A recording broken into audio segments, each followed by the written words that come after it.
Mesdames et messieurs, bonsoir et bienvenue à une nouvelle édition de Direct où on va passer en revue les dernières nouvelles en Égypte. Et nous avons le plaisir d'accueillir dans le studio M. Ahmed Zouheli, vous êtes journaliste, bonsoir. Vous allez analyser les nouvelles au fur et à mesure et donner les explications et vos commentaires. On va commencer par une nouvelle concernant le Premier ministre Moustapha Madbouli qui a ordonné de prendre toutes les mesures nécessaires en faveur des citoyens qui seront vaccinés contre le Covid-19, surtout les personnes âgées et ceux atteints d'une maladie chronique. Ceci a eu lieu lors de la réunion du chef du gouvernement avec la ministre de la Santé, Hala Azaïd, dans laquelle ils ont passé en revue les résultats de sa visite récente aux Émirats arabes unis. Lors de cette visite, la ministre de la Santé a examiné le plan d'envoi des lots de vaccins en Égypte. Elle a fait état d'une coordination avec les autorités concernées au sujet du plan de distribution du vaccin anti-Covid selon les normes fixées.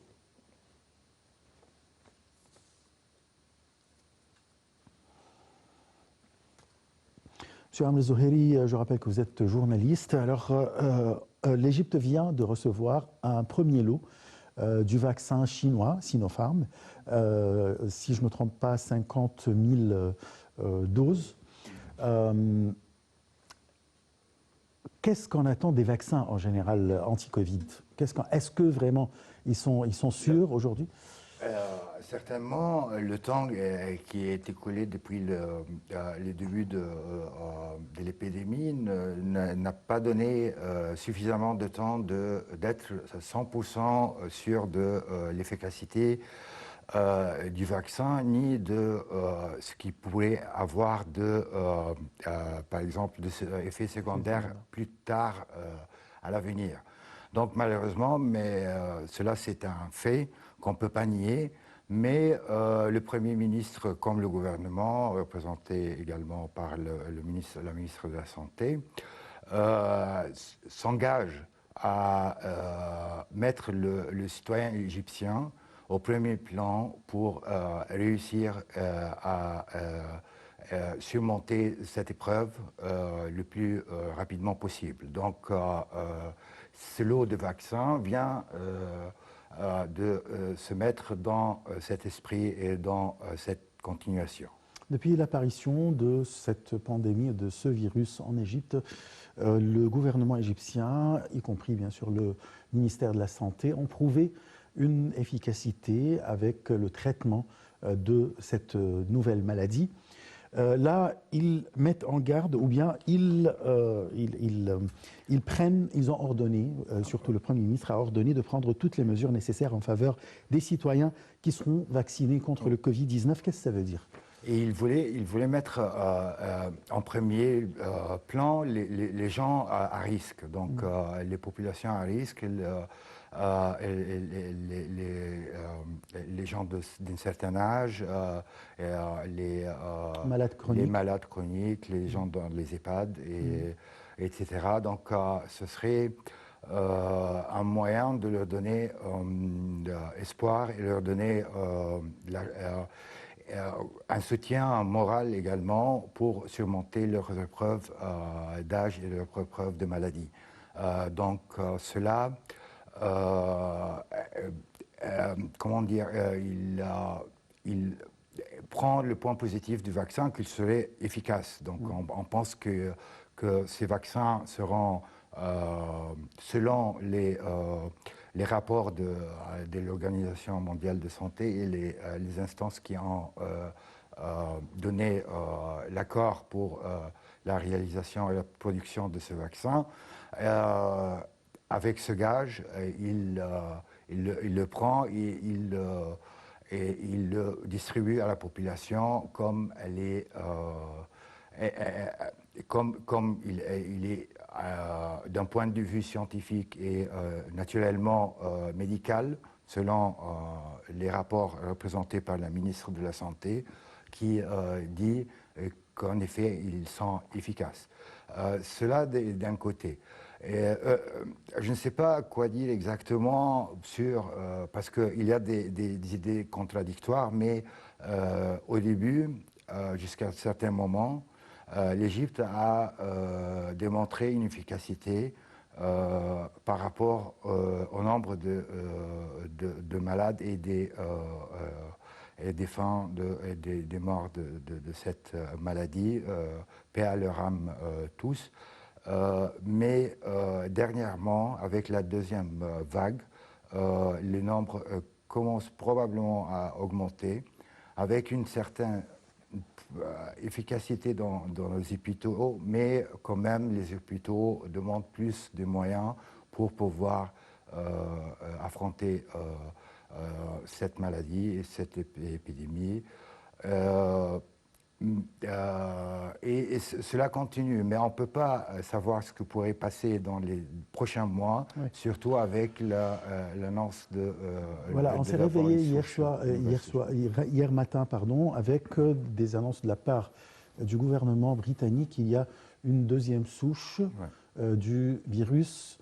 Vous n'êtes pas spécialiste, mais en tant que journaliste, comment la presse internationale a traité de ce sujet? Oui, vraiment, ça a donné, ça a fait un effet de quelque chose de très négatif, franchement. D'inquiétude plutôt, ouais. Bien sûr, parce qu'on croyait après la première vague qu'il n'y aurait pas une deuxième vague, mais il est venu. Et avec cette pandémie et le Covid-19, il y aurait une deuxième et troisième vague probablement. Donc la situation, elle n'est pas certaine.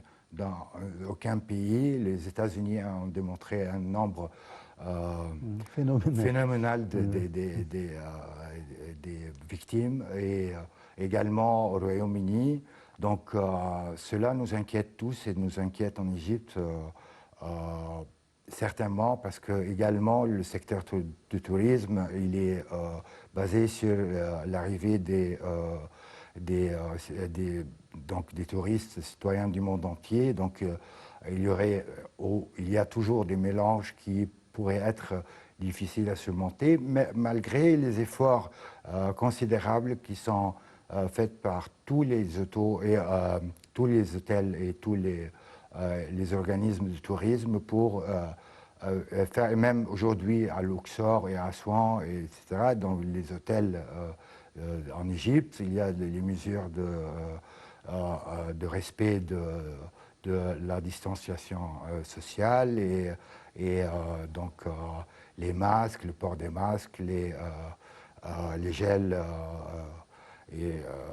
pour nettoyer les mains, etc. Donc, et tout cela sont des mesures qui sont en place. Mais cela pourrait mettre ce secteur en danger pour une sorte d'épuisement à cause de la durée. Malheureusement, aujourd'hui, avec la deuxième souche, la souche qui est arrivée, donc on ne pourrait pas définir un timeline ou une date précise pour endiguer cette pandémie, malheureusement. On va passer à un autre sujet maintenant. C'est l'Égypte qui a fermement condamné l'attaque qui a visé hier la zone dans la capitale irakienne Bagdad. Le ministère des Affaires étrangères a affirmé dans un communiqué que le pays condamne tout acte terroriste susceptible d'ébranler la stabilité de l'Irak et de prendre pour but les sièges des missions diplomatiques et des zones civiles. L'Égypte a appelé toutes les parties à s'unir pour réussir les efforts déployés en Irak pour protéger sa sécurité et sa stabilité. Le ministère des Affaires étrangères a affirmé que l'Égypte soutenait l'Irak frère dans les mesures prises pour éradiquer le terrorisme et protéger sa sécurité nationale. Alors, le tourisme continue dans la région, surtout quand on parle de l'Irak. Le terrorisme. Merci. Alors, l'Égypte a fermement condamné l'attaque d'hier qui a visé la zone verte dans la capitale irakienne, Bagdad. Daesh est là, toujours. Est-ce que, déjà, il est responsable de cette attaque ou qu'est-ce qui se passe en Irak? On pourrait dire qu'il y a une piste qui dirait que ça pourrait être Daesh, même s'ils sont totalement éradiqué et on a terminé de cela. Il y a d'autres voix qui pensent que pourraient être des milices qui sont en relation avec des voisins à l'Irak. Mais on ne pourrait pas le savoir et on le dire. Mais l'attaque, elle a été effectuée avec des missiles probablement Katyusha, qui sont efficaces, et après qu'ils ont été arrêtés par les défenses antimissiles de l'ambassade américaine. Attaquer la zone verte, c'est quelque chose de frappant à l'Irak, qui aujourd'hui essaye de sortir le plus vite possible du terrorisme, parce que la population irakienne souffre aujourd'hui. Aujourd'hui, ils ont appliqué une dévaluation de la monnaie nationale, comme l'Égypte il y a quelques années. Donc, ils essayent de maintenir une stabilité, de rendre le pays fructueux et prospère comme avant, comme il était avant. Et cela n'était pas depuis des millénaires ou des centenaires, c'était il y a quelques décennies. Il faut soutenir avec tous les moyens possibles le peuple irakien, représenté par son gouvernement et sa présidence. Et ils essayent au maximum de faire le mieux pour la population. Aujourd'hui, ils ont pris, au moment du vote du débat du nouveau budget annuel pour l'année prochaine, ils ont pris des mesures pour arrêter, par exemple, la baisse des salaires des fonctionnaires, pour maintenir une certaine, pas rentabilité, mais une certaine consommation, pour maintenir la consommation, pour éviter d'avoir une sorte de... pas inflation, qu'il n'y aurait plus personne qui achète les choses. Récession. Oui, une récession, et pour éviter la récession. C'est très courageux du Premier ministre Al-Kazmi, et cela démontre qu'ils sont sur le bon chemin, malgré tous les, les interventions, notamment des pays autour d'eux. Oui. Vous voulez dire que c'est quand même, ça fait 1 an, ou bien c'est l'anniversaire de l'assassinat du leader chiite Soleimani. Voilà. De toute façon, on va parler en détail de l'Irak et les relations égypto-irakiennes à la fin de notre émission. C'est notre débat principal. Maintenant, on passe à un autre sujet. Le gouvernement égyptien qui est déterminé à stimuler l'économie en poursuivant des politiques financières et monétaires équilibrées et en investissant dans tous les domaines et secteurs. C'est ce qu'a annoncé le ministre des Finances, Mohamed Moayed, lors de son allocution au cours de la séance d'ouverture de la 7e conférence économique de Akhbar al-Youm. Salih Ahmed et Yarashoucha nous donnent les détails. Le gouvernement a pu dégager un excédent préliminaire de 105,5 milliards de livres égyptiennes dans le budget de l'État, malgré la pandémie de coronavirus, a affirmé le ministre des Finances Mohamed Moayed lors de son allocution prononcée au nom du Premier ministre Mustafa Madbouli pendant la séance d'ouverture de la 7e conférence économique de Akhbar al-Youm. La pandémie de coronavirus a été une crise sanitaire qui s'est transformée en crise économique mondiale et aussi en une crise sociale qui a touché la plupart des aspects de la vie dans tous les pays du monde et aurait des conséquences majeures, a indiqué M. Moayed, ajoutant que le gouvernement avait pu faire face à cette crise et à ses conséquences sur l'économie égyptienne et la vie sociale en allouant un montant de 100 milliards de livres égyptiennes, ce qui représente 2% du produit intérieur brut et pousse un ensemble de décisions incitative visant à réduire l'impact de la pandémie. Par conséquent, la performance de l'économie égyptienne a été classée par le Fonds monétaire international comme l'une des meilleures performances en termes de dépenses consacrées à faire face à cette pandémie. Pour sa part, le ministre du Pétrole et des Ressources minérales, Tariq El-Molla, a affirmé dans son allocution lors de cette conférence économique que l'Égypte est un des rares pays qui ont pu enregistrer une croissance économique malgré la pandémie. Le ministre du Pétrole a également souligné qu'au cours des 6 dernières années, la direction politique a mobilisé tous ses efforts pour satisfaire les besoins des citoyens. Il a rappelé que le gouvernement avait commencé à appliquer une série de réformes économiques en matière d'énergie pour assurer sa durabilité, libéraliser le taux de change et développer les législations concernant l'investissement. Et grâce à ces mesures, l'Égypte a pu élever le taux de croissance, faire baisser le déficit budgétaire et le taux de chômage, limiter l'inflation et mettre en place des méga-projets nationaux qui ont contribué à relancer le développement et ont fait de l'Égypte un exemple à suivre en matière de sécurité, de stabilité et de développement. La ministre de la Planification et du Développement économique Hala Saïd a de son côté affirmé que l'État a réalisé l'équilibre en préservant la santé des citoyens et en poursuivant les activités économiques. Les mesures prises par le gouvernement lors de la crise du coronavirus interviennent dans le cadre de l'attachement de l'État à réaliser un équilibre en préservant la santé des citoyens et en poursuivant les activités économiques, a affirmé Mme Hala Saïd, ajoutant que le gouvernement a réussi à préserver cet équilibre, ce qui s'est reflété sur les indices économiques, tout en indiquant que l'Égypte a enregistré une croissance de 3,6% du produit intérieur brut durant l'exercice financier 2019-2020, grâce aux mesures prises par le gouvernement et au recul du chômage.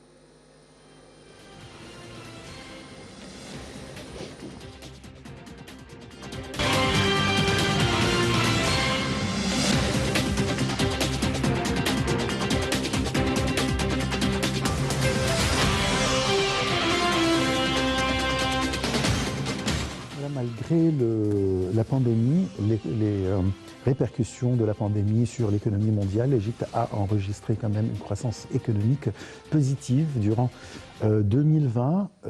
Ce dont on parlait dans ce reportage, à votre avis, quelles sont les raisons?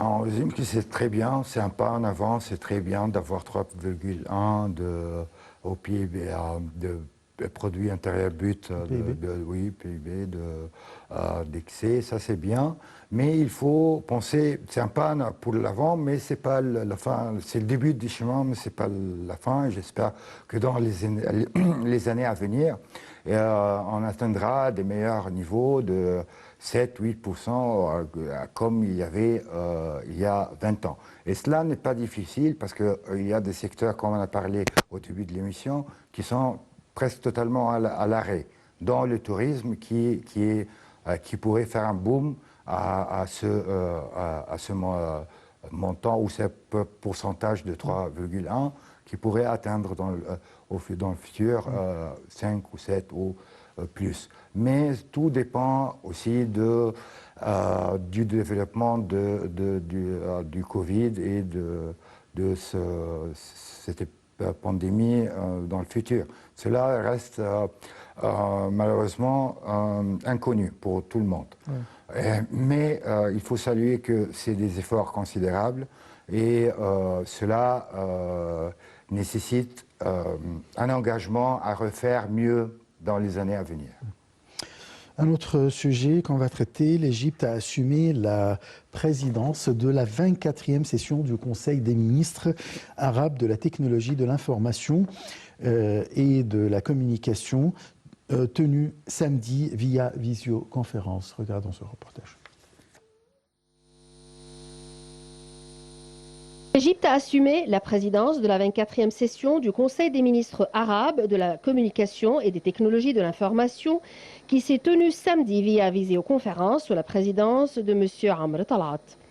Dans son allocution, M. Talat a annoncé le choix de la nouvelle capitale administrative comme capitale arabe numérique pour 2021, vu qu'elle a les efforts déployés visant à réaliser la transformation numérique, à développer les compétences et les capacités numériques, à stimuler la créativité numérique dans un environnement intelligent, intégré et homogène, et un écosystème qui comprend un partenariat solide entre toutes les parties concernées pour atteindre les objectifs de développement durable et réaliser le plus grand projet national, l'Égypte numérique.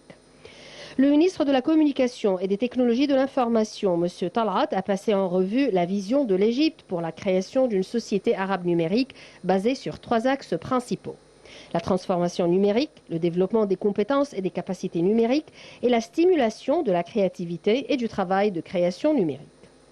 Ces axes reposent sur le développement de l'infrastructure numérique, l'établissement du cadre réglementaire nécessaire à la gouvernance du système, a dit M. Talat, soulignant l'importance d'augmenter l'efficacité de l'infrastructure d'information numérique dans les pays arabes pour continuer à fournir des services numériques distingués aux citoyens et au secteur d'affaires.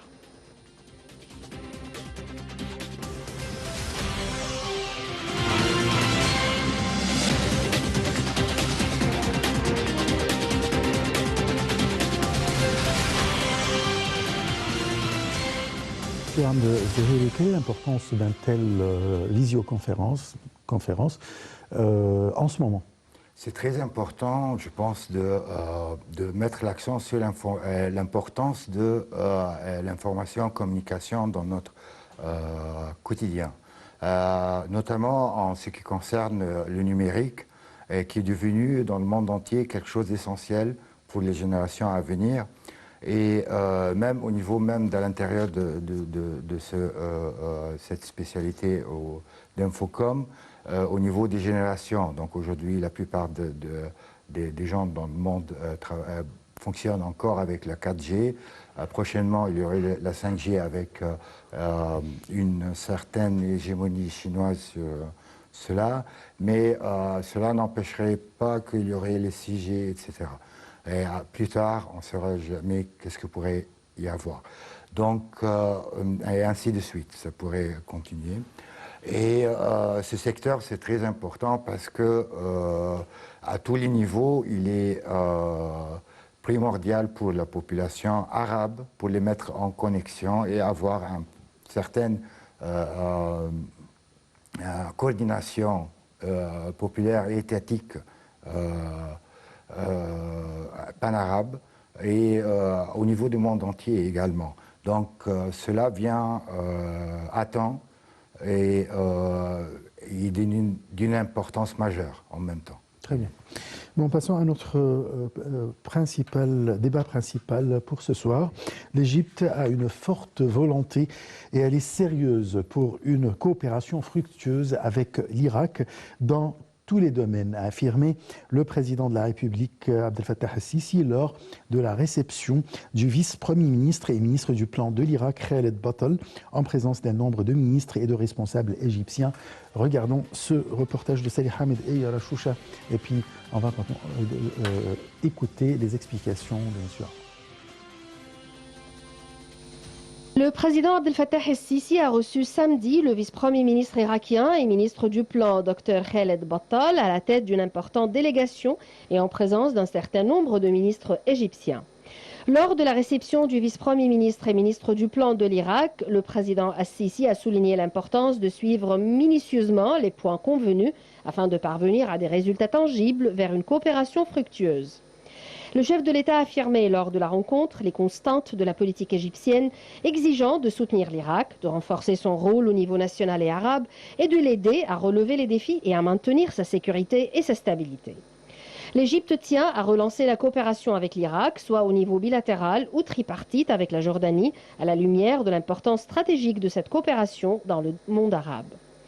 De son côté, le ministre du plan irakien a affirmé que son pays appréciait les efforts égyptiens soutenant Bagdad à tous les niveaux et aspirait à renforcer la coopération avec l'Égypte, soit au niveau bilatéral ou dans le cadre du mécanisme de coopération tripartite avec la Jordanie. Le responsable irakien a également valorisé le rôle égyptien soutenant son pays, notamment en ce qui concerne les défis communs, dont notamment la lutte contre le terrorisme et la réalisation de la sécurité, de la stabilité et du développement.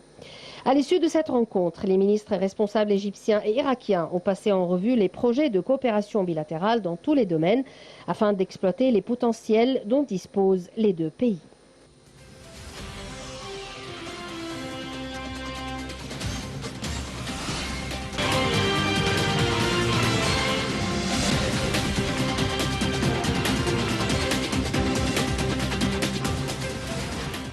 Bien sûr, des relations fraternelles qui lient entre l'Égypte et l'Irak. Et après tout ce qui s'est passé en Irak depuis 2003, si je ne me trompe pas, jusqu'à aujourd'hui, il y a eu la guerre, il y a d'instabilité dans le pays. Aujourd'hui, c'est le temps de construire ou bien reconstruire l'Irak. Quelle est déjà la situation de l'Irak aujourd'hui?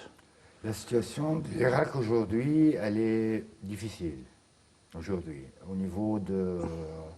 il y a une certaine crise monétaire et il y a une certaine instabilité à cause de l'intervention de pays à côté du nord et de l'est notamment. Il marche vers des pas avec une certaine volonté de surmonter toutes ces difficultés pour avoir avenir meilleur pour ses citoyens, et cela est salué par l'ensemble du monde entier, et notamment par l'Égypte, parce qu'avec l'Égypte, il y a une relation presque centenaire depuis la création de l'Irak, de l'État et de l'indépendance des Anglais, et même pendant le royaume égyptien et irakien. Donc il y a eu toujours certaines fraternités entre les deux peuples. Nous sommes des civilisations millénaires tous les deux, et la population irakienne mérite mieux de ce qu'il a eu récemment avec les guerres qui se sont succédées durant les dernières trentaine d'années. Heureusement, en Égypte, les problèmes qu'on avait au niveau de, par exemple, l'électricité dans les années passées, quelques dizaines, à peu près depuis 8 ans, ont été surmontés à travers la coordination et l'usage des technologies présentées par la firme Siemens, qui était efficace et nous a fait un accès au niveau de la production d'électricité qui nous permettent d'exporter vers des pays frères et faire une sorte de coordination du réseau pour éviter un arrêt total d'électricité. Et on a commencé cela avec plusieurs pays, notamment pays arabes. Il y a des projets avec l'Arabie Saoudite, la Jordanie, la Libye. Et actuellement, à travers la Jordanie, on passe 200 gigawatts-heure. Et la production égyptienne, elle est à peu près de 50 000 gigawatts-heure. Donc, et la consommation égyptienne, elle est alentour de 35 gigawatts. Donc, il y a 15 gigawatts qui sont 15 000 gigawatts qui peuvent être 15 gigawatts, oui, qui pourraient être 150, oui, pourraient être distribués pour les autres pays, et notamment l'Irak. Donc c'est un corps qui a commencé à être employé. Également, les Irakiens voient dans ce qui a été réalisé en Égypte au niveau de la construction dans l'habitat, et notamment dans l'habitat social, un progrès noté, et qu'ils aimeraient bien le reproduire chez eux avec un certain savoir-faire des firmes égyptiennes spécialisées dans ce domaine de la reconstruction. Il y a eu en Irak sous les égides des Nations Unies, un certain accord il y a longtemps qui a été le pétrole contre la nourriture, et ce que pourrait l'Égypte va mieux et pense que cela, et l'Irak également, pense qu'il faut avoir le pétrole contre la reconstruction. Le développement. Oui, le développement, et ce serait avec une coordination qu'on pourrait avoir le pétrole irakien contre des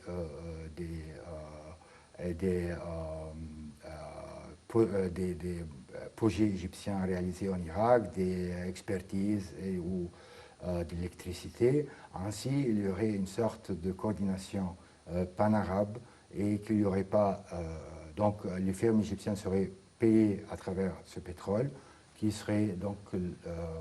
donc, c'est un accord et un rapport gagnant-gagnant qui est ajouté à cette fraternité. Également, au niveau de la production agricole en Égypte, même si l'Irak c'est un pays millénaire avec deux fleuves magnifiques qui a avec une certaine verdure et certaines productions agricoles, richesses qui ne pourraient pas être niées, mais une expertise égyptienne dans la matière pourrait ajouter quelque chose, un grain de sel qui pourrait remettre l'Irak de nouveau sur le bon chemin qu'on attend tous au niveau du monde arabe, parce que l'Irak, il est toujours un grand pays avec des grands talents. Et je me souviens à un certain moment de l'histoire, le plus grand nombre de scientifiques étaient irakiens dans l'ensemble du monde arabe.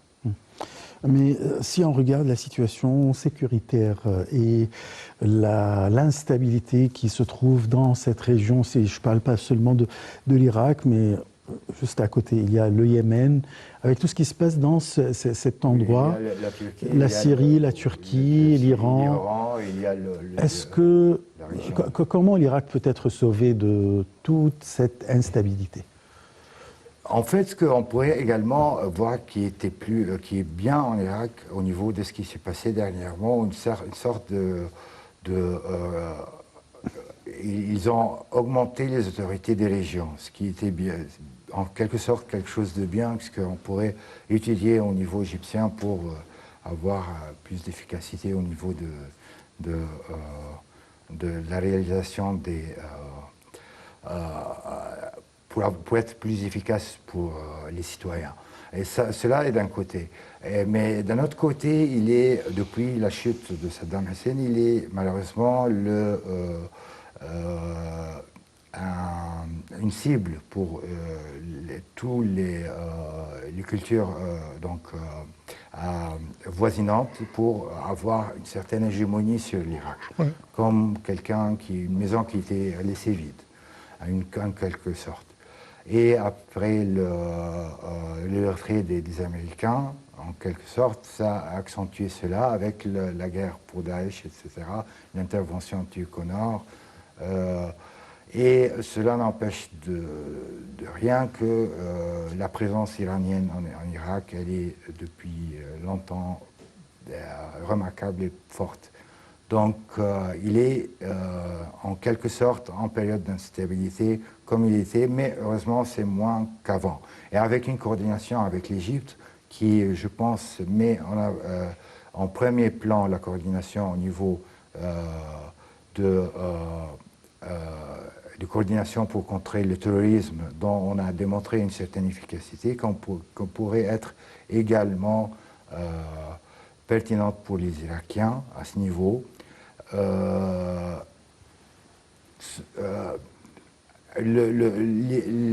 L'instabilité, elle va continuer quelque temps, mais avec les efforts du Premier ministre irakien et le président irakien et l'ensemble des dirigeants de l'Irak, avec l'appui de la population, ils peuvent s'en sortir de cela et réaliser des meilleures performances au niveau économique et également au niveau de la stabilité désirée pour avoir la sécurité qui a été avant. L'Égypte a beaucoup souffert ces dernières années du terrorisme. Et c'est pas très loin, c'est-à-dire c'est presque le même terrorisme qui se trouve en Irak.